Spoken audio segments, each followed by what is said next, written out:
Well, I am Andrew Zahn, and I work for Page & Park Architects. I've been here 10 years. I used to be an architect.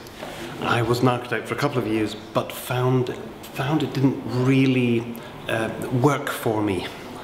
And so I became a gardener for several years. And then I came back to architecture in this guise, which is a lovely role to have.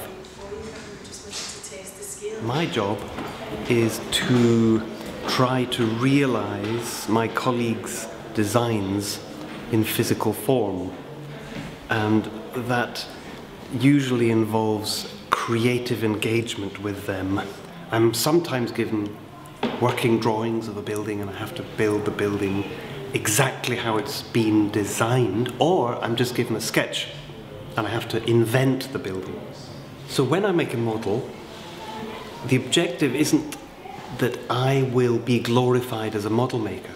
It's that I am trying to realize my colleague's vision for a building in order to help people understand something, or in order to persuade people it's the right thing to do. Now, those are two different things. You might say subtly different, you might say not so subtly different, but that's my job.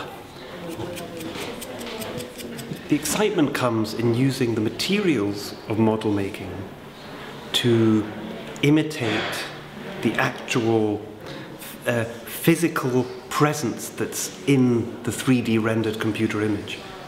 And that is a curious challenge. It's not, one can use wood and one doesn't read it as wood. And that's interesting. So you end up having to be creative with the materials.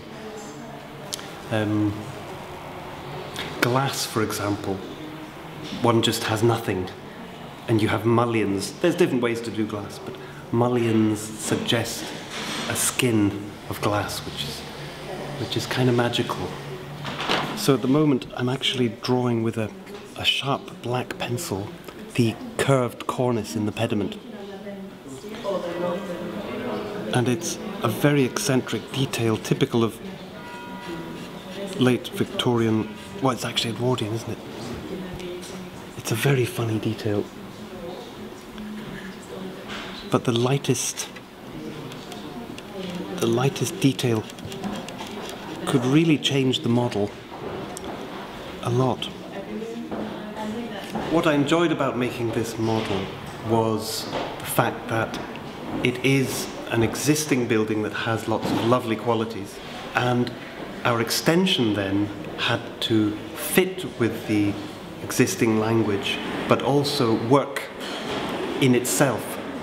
And the model was being used as something to help the design evolve and get right and become the correct solution. And that was a creative process which I enjoyed doing with Ailey.